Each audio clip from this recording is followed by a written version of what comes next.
ao whawhiroa i le sunga pastu ki le muma foe. O le a whaasoa mai le mana visota i atuai i atu tangata. Wa mai o na pailango le pai o le fiafi. O le ale to yo fo i se fam talanga. Ai le mfai peo le tu ua le anganga fia whaafitai. Mua i le tua o na whaavano ina. O lo soifua mo le tātou wola o tātou whilo i e nei tu haso. Fo i ale vi inga i a te ia. Lona lua whau te atu sunga te te fono ma le komiti whaafoe o le tamatane malos. Ma si fo sunga i a Paul Sapriski. Ono le avanoa o mwhai on tu ina mai whapena na tu lai ai i o tu luma ma le whalo alo. E fola le upo le atua. E ia te ia pele vi inga o le whaamanu ma le whanetanga. Awhitai fo i le atua molo tau si le fia o le sunga te vale mataia o se ta maa whale anganga i a tea. Ia mai o se langona fia tele ina ua wala watu. Ia i le mawhai antu ua. Ia le loto ia i se uso po se ta maa. Sa ia foina le ola whale anganga mai a il taravou. O lea ua whapenao nanga le lei le atua. Wa mana ia fo i le atua le nei monga ngau le apau. Amen. O whai ai o na ngalue ai se kalesia. Ia o mea umaian tau whaita wale whamtalatu. Ia o mea umanu whai le anganga o le atua.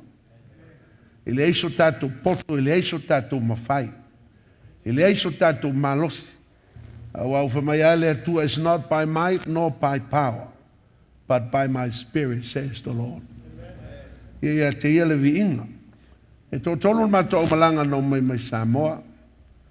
Ia o le silau uso le nei whainga malanga ia o le mwhain sau o lo usani in loa o le wala talate in whamanuia ia si o le tō lua polo wafine stage foi mea lofa mai le atua. E nā le tō wala maua leo mai le pōl nei le whinga malanga mai Samoa. Ia mai o te mana oai whaelo atu ia te utou. Ia stasi foi sui la umalanga nei. Ia mai o maano o whai ai. So se mea au te tūla iai e whapenao na fola. Ia o te matua whapenao na whawhilo ia lo ia. O ia ma intutiu so ia ilu mo tangata. Ia o se uo mamae, na pauar whawhitau le sui le neo le au malanga. E le iloa e o whafonga. A olo ia i le afiafi le nei. O le mele o te wala watu ma le whaaloalo pe whaita tu tūlai. Ma whapenao na whawhilo ia lo ia le anganga pa ia o le atua o ia le malo whaaloalo ia. Ave ia se pax.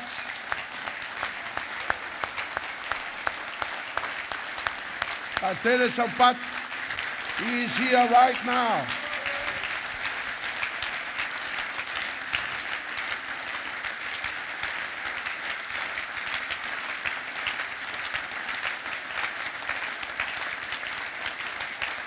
That's for you, Holy Spirit.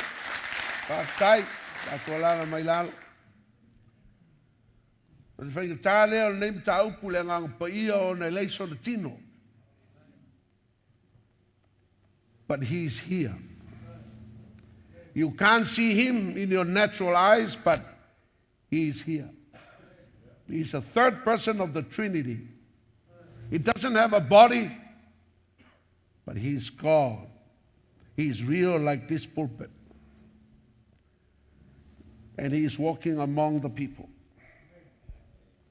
As I preach to you tonight, he's going to walk all around this place and touching you, helping you, explain to you the Word of God.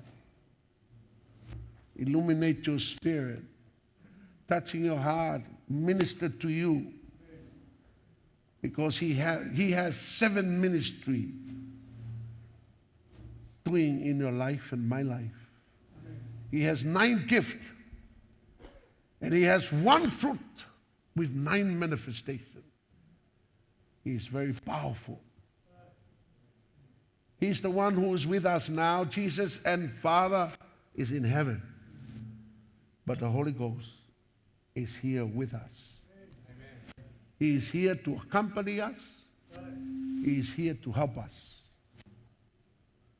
Nela le fiafina nei, o te leto e whapenaona o walu ese ma le whamoe o le polo nei, ai maise o le taupu o le utu ina mai, e whapenaona whai ese tautalanga, ia mai o te natu lava le sunga whapopo se mau o la ia whai tau mai le fionga le atua, lua lava le tusi, o le whapenaona whautu ia ile, whaamtalanga ma le upu nei po, e whapenao muli muli pēa i le whim po le vaenga o le nei semina po le nei foi kol whenisi u tātou iai o la whaitau mai leo le luka losu mal wha pa upe wha walu i e whapenao whangata i le limas fun mal tolu i a martusi lona lua ngā luenga mua whai upe wha se o le walu me lea i elau tu spaia so ane ai luka losu mal wha whai upe wha walu ngā i le limas fun mal tolu wha fonga la whaitau. O moli mau foi o tau i nei mea, whauta foi. O te awina mai a te o tau le na wholoflaina e lo uta maa. Ai o tau na nofoi le aio Yerusalema, se ia maua e o tau le mana mai lunga. Wawe e ia te ila tau i tua, wa o lava i petania. Ona se si ia i lea o na ao, ma whamanuia ia te ila tau. Wa o ina wa whamanuia e ia te ila tau. Ona tea e se lea o ia te ila tau. Wa si itia i le langi. Wa lato wifo ia te ia, o na toe fo i mai lea Yerusalema mali oli tele. Sai le malu malu i lato e lea unoa, o lato wo vivi i mawhafta yatu i lea tua. Amene. Ai fia mama lama ma was pa benan fai tau le fionga. These are the last request, the last word of Jesus Christ to his disciple. Don't leave Jerusalem. Awane o tau ese mai Jerusalema. I au tau whatali ai nā. Whatali se a. Se si whabenau na. I wanted to demonstrate te relo e ngana Peritania. E leisa ngana Peritania. O le upula i ai whai upe whasu ma le iwa. Toi whai tau ma le whasu ma le iwa. Whaauta foi. O te awina mai a te o tau le na wholoflaina e lo uta maa. Ai au tau no nofo i le a aio Yerusalema, se ia maua i au tau le mana mai o ma. le upu maua nai wha Samoa e nei tātou tō ina, a le upolo i ai o le clothe. Wait for the Holy Ghost to come and clothe you. Se i wa mole, ta wale se i su mai a wha mole mole. Nana, whataitai atua illustration there.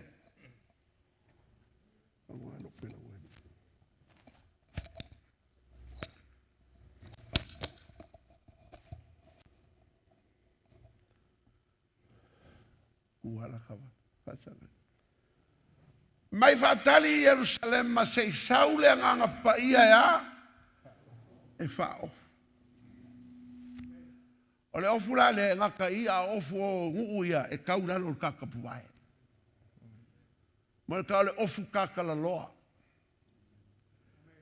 And when the Holy Ghost come on you, he will come to clothe you.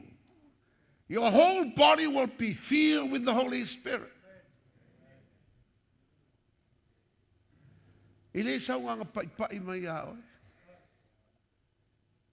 No, he came to clothe us.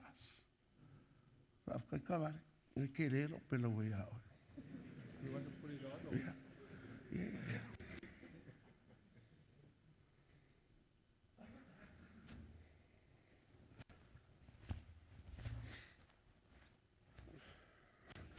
Ino o kau ia in mele le fionga le tu. Sa fai lore o ma ti o malenga pa ia a o vea o fatu sili o YFC. O fatu lo lenga pa ia from now on you will be the director of Youth for Christ. You come and clothe me, and you will lead the work of Youth for Christ. You tell me whatever you want me to do, I'll become your feet and your legs and your arms, but you'll be the director. You come and use and clothe me. And that make a big difference of the ministry. Ina wo fai fo. I make the same deal with him. But now you call me to be a pastor. All right? I'll accept it. But I want you to come and lead this church. You lead this church, I'll follow.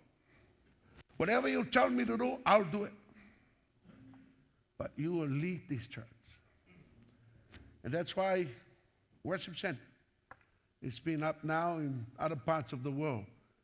Because he's leading the church, not William. Afa mai tangata se malo William ka ke fia mo wa pe afa me se kala fa pe. Wa kai lo le ya ele o kai ka. Ai ke lo le ya le nga pa I o le li le nga ngai ho. Pe tau mana nga lo nga mo fa upo fa upo val. Tu silo na lua. Sa whapot poto i o I lātou maia. O na whetala ia tu le o ia te I lātou. Ia le tu ua Yerusalema. A ia whaatali I le mea na wholofalaina I le tamā. Wa outou whaalongo ai ia te au. A wana papatiso lava Ioane I le vai. A o outou. E papatiso ina outou I le anganga pa ia. E le tele ni aso e vai. Wa poto I lātou. O na lātou whesilia I lea ia te ia. Wa whapea mai. Lea li ie. Ona pone I ea te toi fuatai mai ai le malo ia Israelu. A wa whetala ia tu o ia te I lātou. E le tusono outou I loa ona po. Ma ona tausanga wa tu ele tamā I lana lava pule. Ai maua outou le mana pe a fioifo le anganga pa ia I lunga ia te outou. E fai fo I outou ma moli mau ia te au Yerusalema. Ma iu te iau malava, ma Samaria, e o lava I le tulu inga o le lalolangi. Lua mau le fionga le tua o ngani pe Yesu I ona tai o lana I kalesia. Tangata ua whai ngā ina o tangata o le ali. O au ngani pea, a wako ke o ese ma Yerusalema. Whaakali le nganga pa ia seia fioangi. Seia ko maua le mana o ko wai lea. Ai ko ke lola le mem kaukia. Lima se launga o e whaakali le fio mai le nganga pa ia. Mo mua polonga lua wa se fulu aso sa whapenga au. Polonga whāronga lima wa maile si ainga e ali.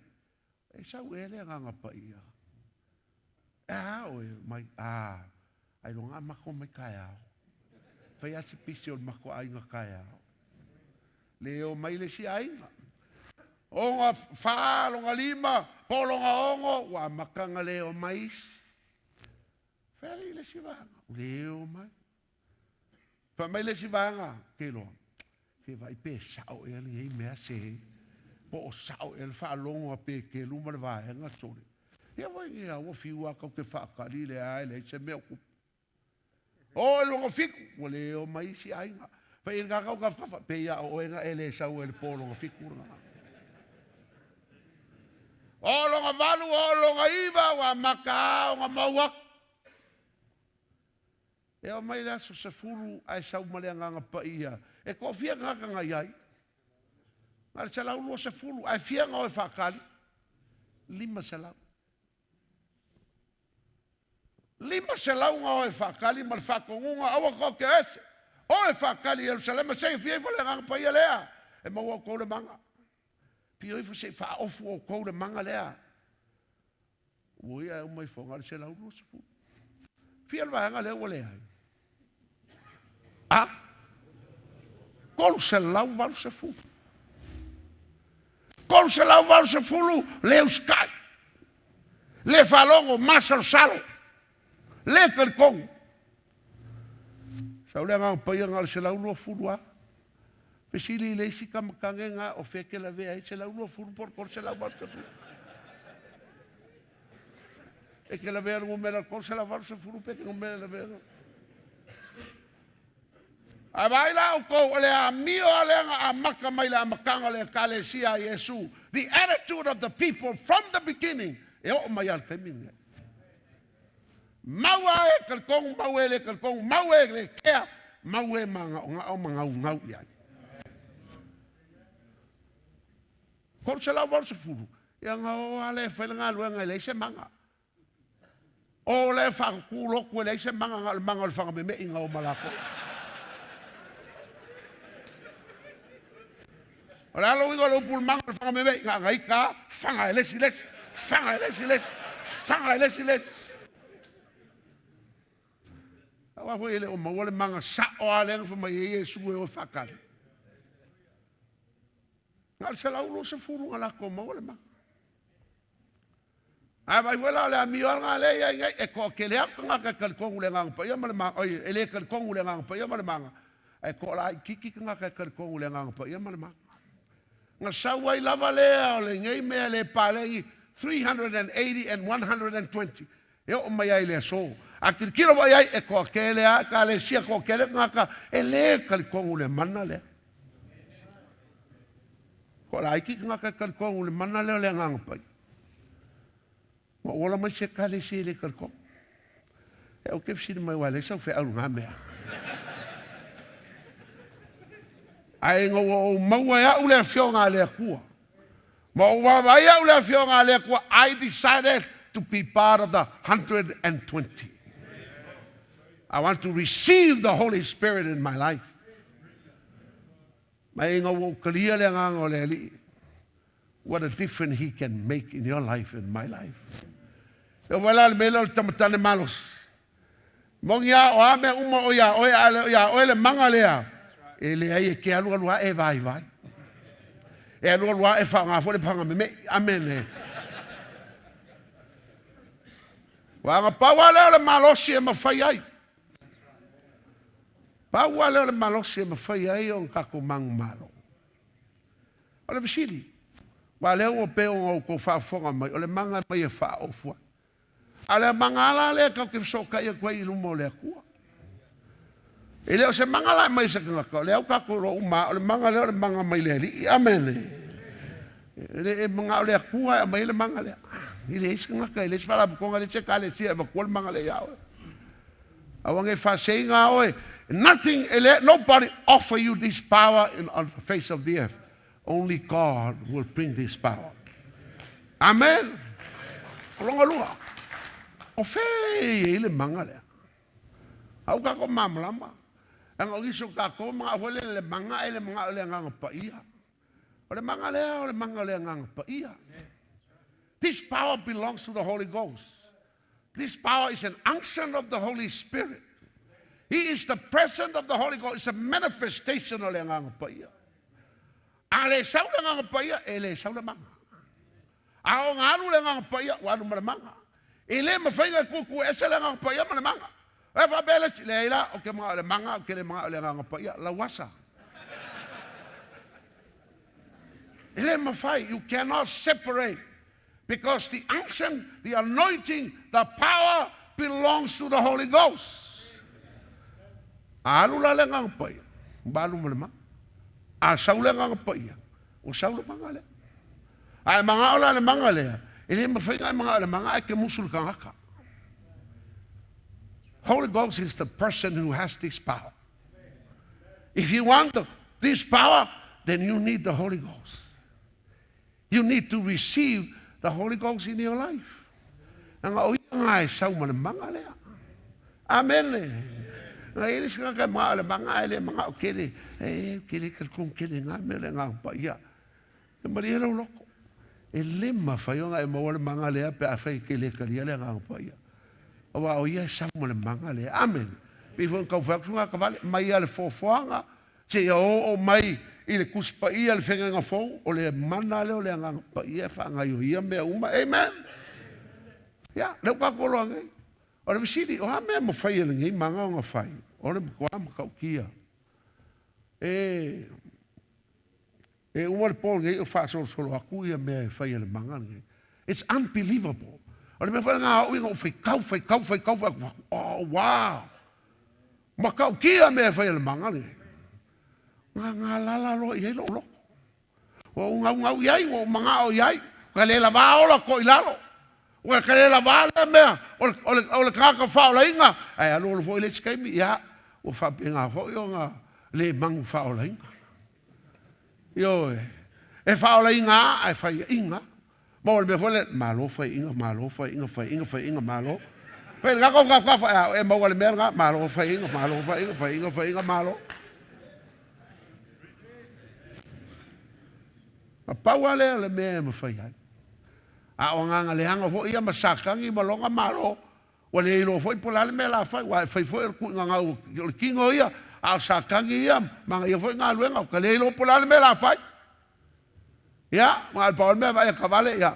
Halu alu manga ia. Ia o la sko. Valeile ia o mai fo ku. Tau le autokol. Ia wa ku fafie autokol. Ngā ku fafou. Fafou. Ia fafou. Fafou ngai. Koe fafou fo lava ia. So koe fafou. Kaya kaka ya aka oile si fa fo fa se lau. Mane va fa fo so. Ai nga wala un ka malo ang saule camp lo FC ma America. E manga ki fiola se langa mang malo ya. Pa makala lo ka malo le manga le. Pa lo ko sole. Fi ki le fa lo Sau male autokol, mua ilu male autokol le porka. Ele ko kele langi si mako. Ako ale ko kuri lisi piko. Ako lisi pengar ko valu pe ko iwa mako ngolu. Ya, sau lo mal kamalo. Ya nga mayal kamalo fa ko ese fa maulalo salamo. Ala ule li ke mo miala mangange ke. Ya fa ko ala kalo muri ko kala skamalo. Kengale umang ka kalo ku no malima ilungo. O le mea ngā whaloinga, e peo se kangaka ma se pakeke vai wa sa saa i lunga lou. Pe se pakeke vai wa sa saa mai a kiau, kei mila lea o makua ese lau whalo. O ke kei ifo makua su umalunga le whaloa i o loi maka. Kau mamlama le meka le melted by the power of the Holy Ghost. O nganga maka mai a ia, o ngā o loa e iei leisi mea e le o i loa. A e whaafonga mai voi ili ngei kamakange malosi man ngei mafkanga. A e maua koe ngā mea whaapea o ka waku ia koe you need this Holy Ghost power. O ia ke mangu maloa. I le se mangu maloa. Ngal whamai kara kuspaya when the Son set you free, you shall be free indeed. Kele lau free, ai lengi indeed. Fai el gafo e ke free ai so indeed. Fa mormona lo pula ai mai when the Son set you free, we shall be free indeed. Kwai mang malo ya. Ai fa kwa mawala ya. Inga wa fio mai le manga le yo lunga. Inga wa fio mai le nga pa ia le malonga malos. Longa malosi nga ke mang malo ya ya. Anga sala ku inga ngau falo ngongo le kingo o le mafau fau o me uma ya ke oe e sui uma le anga pa ia le malona mai. Amen. Oya. Ma ku mose ye le kua, mai ku le kua mose. E halu le mai lo. Mai mose ki le fai kaukala. E lo para ukala mai se nga o fe lo lo. I try my ya. Kala fa figo, I try my ya. Pai ko lan nga lo limo, ko mai kongi lalo. Ale kongi lalo e mo se ko ui mo le vai ko ka vi o mo le ngaka. Ai le hosto mo se o palai. Never in his life over I se me fa pea. O se la au e kongi ku lalo e liu mai ngaka. That's what the power of the Holy Spirit can do. Pefe ko malo, pa man kala le ko kango siusi. Nga kango amo se siusi wa ko malo le la. Fi li wa e mo se le me aso le. Ka ukia se me hesse ma ka ukia.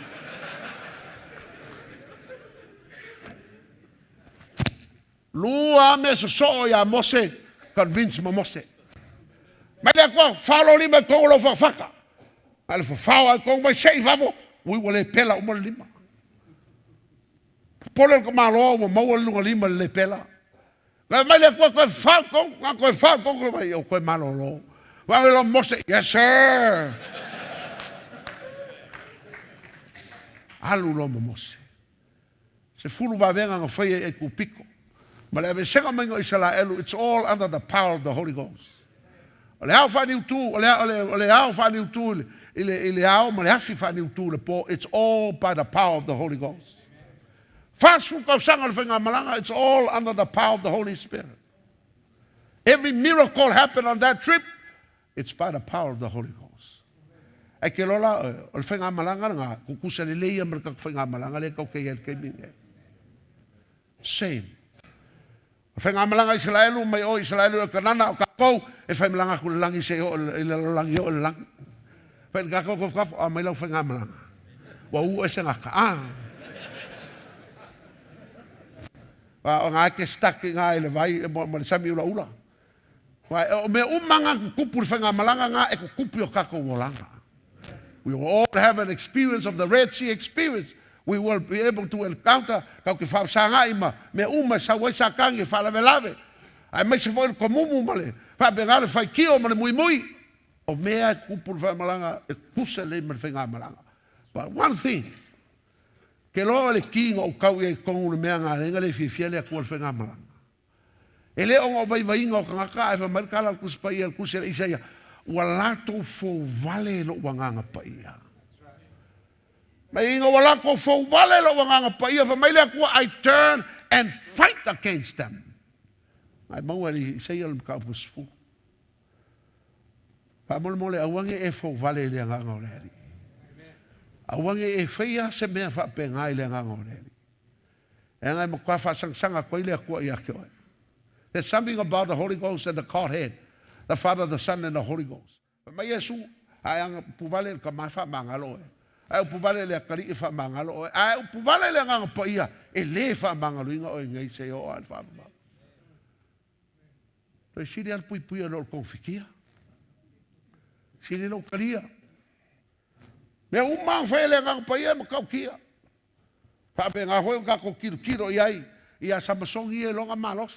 O le malos le anga paia. Ka vika ia ma le fasinga o koriaka, ele o se poko ka vika e wha pe ngā, o ngā wha o ngāre maa kā. Ele ei o le maa ngang wha whao ai, a kusia ia le ngore maa mauru o koriata. Ngā pawal me whai ka vika ia, ngā wha kamilo, ngā mamulu o kwa. A le ngā pa ia ngā mamolia, le maa lea, pō ma le mauru o koriaka. Karianga ma le kamaloa. Ai sea, o mea carry le mea ka le anointing. Amele. Sa ele la unha, ele se vai algo mai. Lua kwa le ma pa la vai le uru. Amale vai le farkua. Ngai se sere me pai. Vai mai lo mar vai vai. Veke mai alu ma kau lu mai.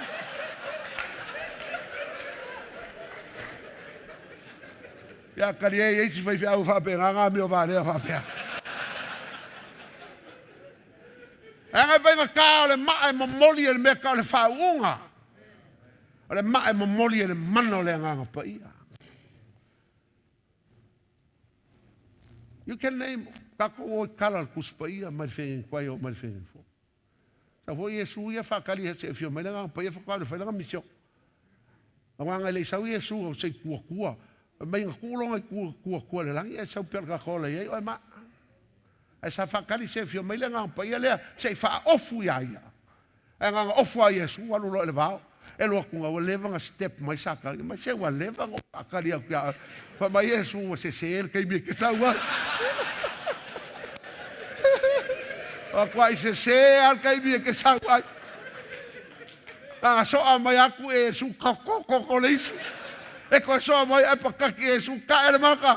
Nga uma pa mai maka ma. Ya se fakari o se aso se wa solo kai me ia.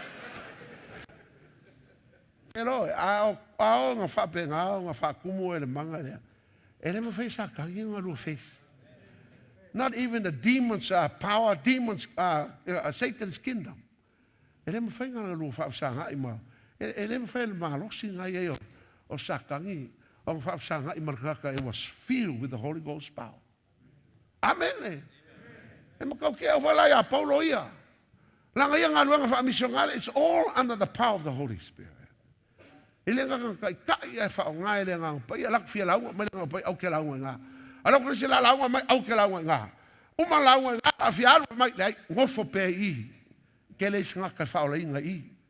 See, all under the Holy Ghost leading and the Holy Ghost power. Ala le mele fe kako.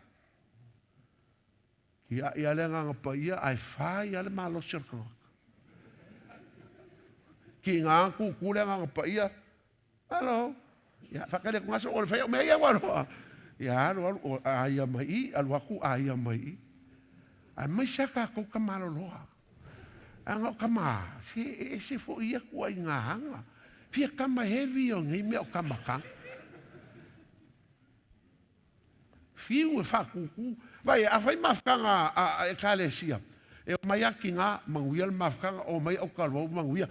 Whai aku le mafkanga la o ngā sa manguia. Ai se o kuia la le mafkanga kama. O le ka ape ia. O le ko ulu ia. Whai leska ma. La me whapea i sole oe. La me ke whapea. Anga sei longa ia ke oe le manga lea. Le manga le fe suia i e o mafau mai o ilalo fesi mawalunga o le mea ngai ke lele angai. Amele! O le manga le ke loai whaawasenga mea le langi ma mea le lalolangi. O le manga le ke loai o whaapenganga e vai whaaleanganga e le vai whaarkingo. O le manga le whaapenganga mai e mangaku le lei o le akua ia ke oe. E ke loai kau kala ma le whaaloalo e ke loai alofa mongi i lau korua ma lau whangau. It's all by this Holy Ghost power. Ngor ka ko kai mi fakulangai. Ala fa fe ngai langa ka maua ngai nga pa ia man. A fa o yele man. How can I receive this spirit and this power? Ela kam foi kali aku ngai lua ko inga ka male ia I kong ul fale po. O lis ka ma e ke le fa olai, ke le kalia Yesu. O le sua e kalia Yesu, e le fa ofu o le manga lea. Ka fonga lela fai kau mai ia Mateo. E toru fa upasukas. O au nei, o te baptiso atu ia te o tau I le vai, ina ia salamo. Ai peitai, o le maliu mai e sili o ia te au. E le au ngā hau ona tau ave I ona se vai. E ui ala le nganga pa ia le ia le mana lea. Ai le mawhai o ngā e alu sā o I le nganga pa ia. E ia le au ala e ke ui ai e ke lua wheloa I ma le nganga pa ia. A le au ala e ke ui ai le alfa mai Yesu, I am the way. E ke ui mua ia Yesu. O ngā whako alua wheroa I le ma le nganga pa ia. Ma Yesu, wow, ke papa kiso, ia o kou le nganga pa ia ma le. E ila le papa kisonga le kongo le kuspa ia ka o papa kisonga le nganga pa ia ma le. E o aisa ngā kai le o karikonga. Ai whaikaria o e po le hale mea ngai ke iai. I also respect your church. But let me say this to you. When the Bible says so, we have to believe it. Afa mai lo le afionga le akua ku mai lalo isi mau mea o whapenganga me whai le mele mai upo le akua. O lau ngā choice pe ngō whaiake au ko ke le isi mea ele kan kongo e whai le mea sa whapenganga a maka mai ai. Ai ngō wau kau le afionga le akua, I make a decision. I rather follow the spirit, the word of God. I don't mind e siri a ulo uskai le upo le akua. Whape ngāngo o karia ai fo I le nganga o le ali. So, e le pap ki songa le nganga pa ia. La kua kai au, la ule kalangoa ku le fiafiri.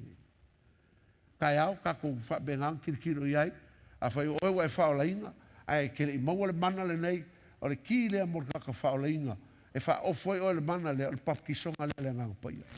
Maleaki. O iska maa, e le I whape ngāo ngā, maua oe le whao kanga, ia o le awala le ka ke ui ai me whanga o kako I uma mai anga o I mai whai au ia o le kalia o Yesu anga o Yesu o ia le o le ala I mea uma nge o sau ni ai le atu so e ka kaulanga e alu ia Yesu Keriso awa o ia ngai ai le awala e mawhai e o ngā fio mai le ngā pai ele se me huele le wapeke la kuapa I pasi Yesu ia o sa e kuasa o sau le ngā pai ia la cual la pa mai algo o me ya Yesu algo o me ya Yesu o man fa kulanga me o le afion ale akua ele po fa ya la ka ku ese man me ai manga le nga pa ia malona mana e ke ui a Yesu Mo ia ke uia kwa. E ngai kaunga e uia koe sau o e le toto le tamai mamo e. Whamamainga ka ua i le upo le atua ma le koko le alii. Whapeleo ngā vea ka ua le ngaka ua whanau fawina. A umar whangau fawinga o ngā sau lo leo le nganga pa ia.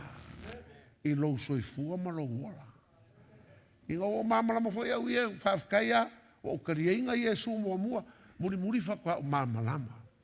E ele mana o le nganga pa ia e fio mai. So le pōri ngei o ke mga koe whapenga o whakauinga. A whaio e whafonga mai. E ke le kalia Iesu e vea mali ma whaora. O le awala lea ke uia. O i e mua e pai a Iesu. Kalia Iesu e vea mali ma whaora. O i ngā e sa wai ma le nganga pa ia. E whapenga o ngā iai lo soifua ma lo wala.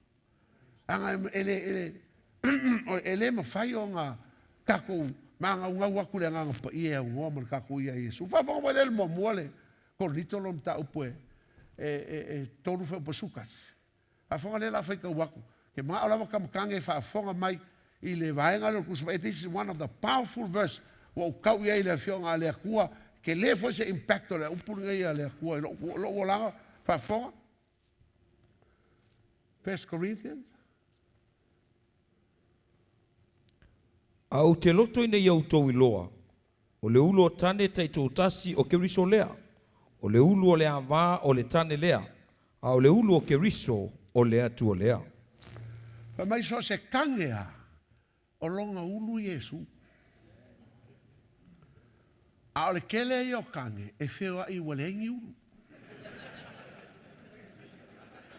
O ia e aka mai. O le kele i o kange e whiwa i walengi ulu. Me wala ngai koe ulu ai le si kange. Ai ei lo so se kamakange.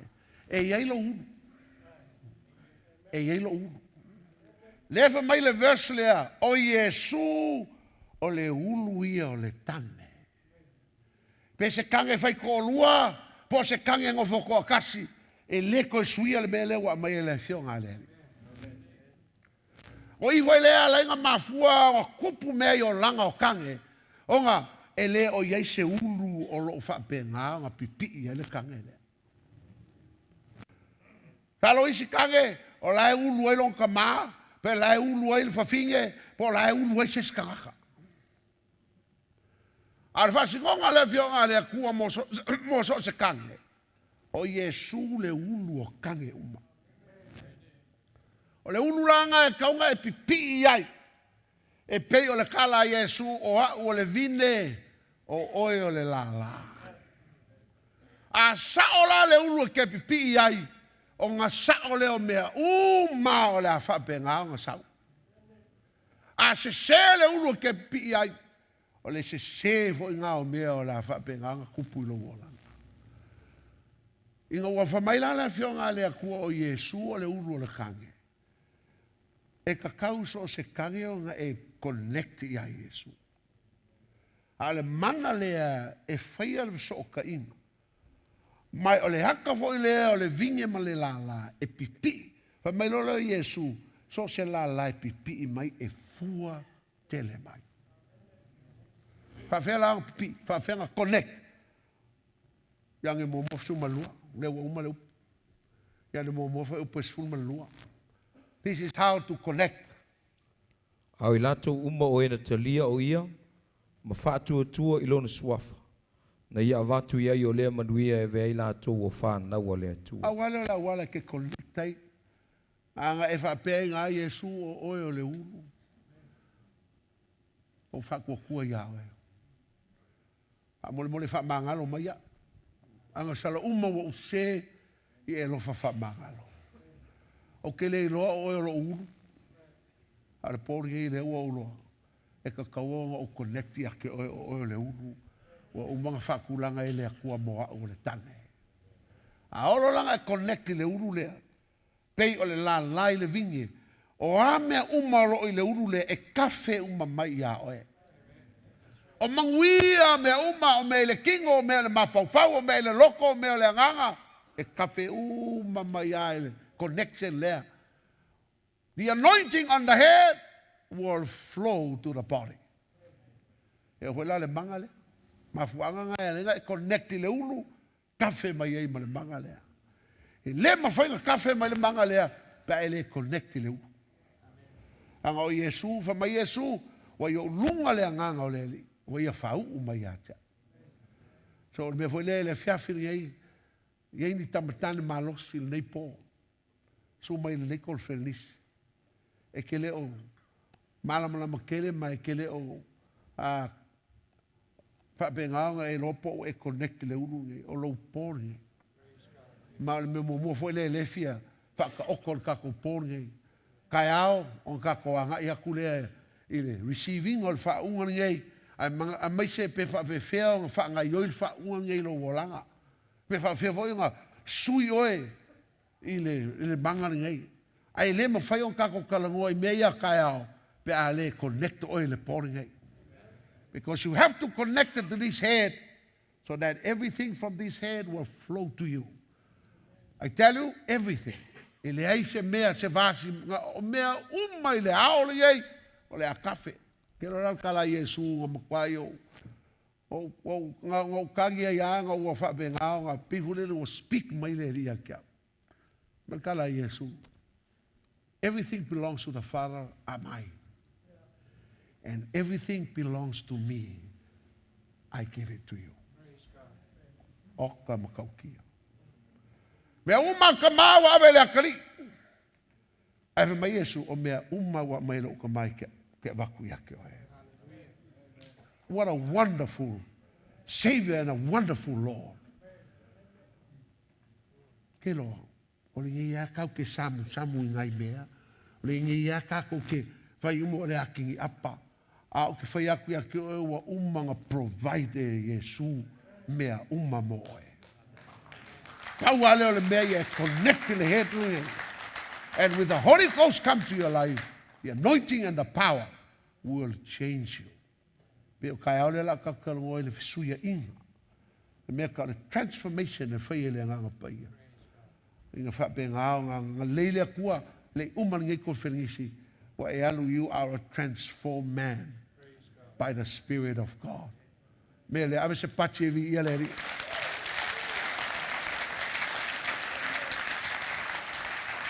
Can we all stand? E mwhai kako kula.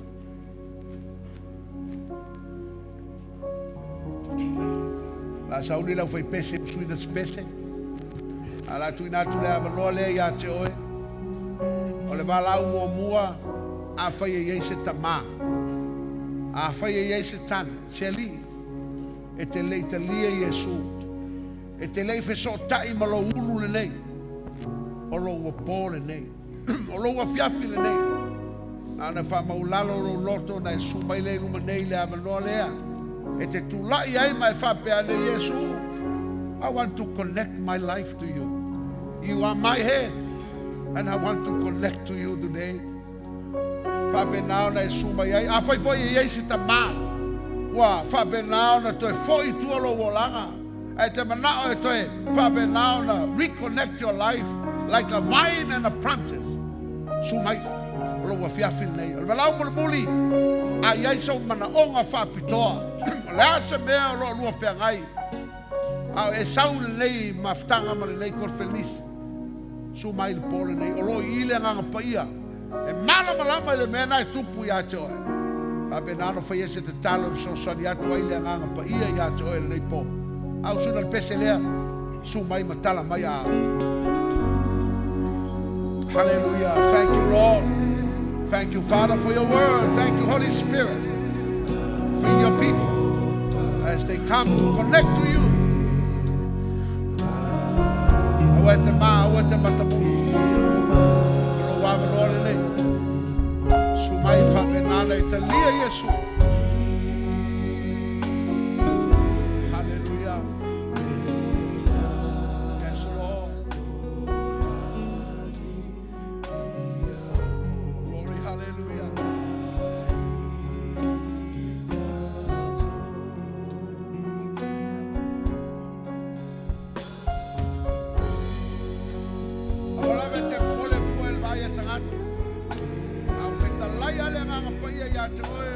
Siapi le nei. Mai. Kala mai a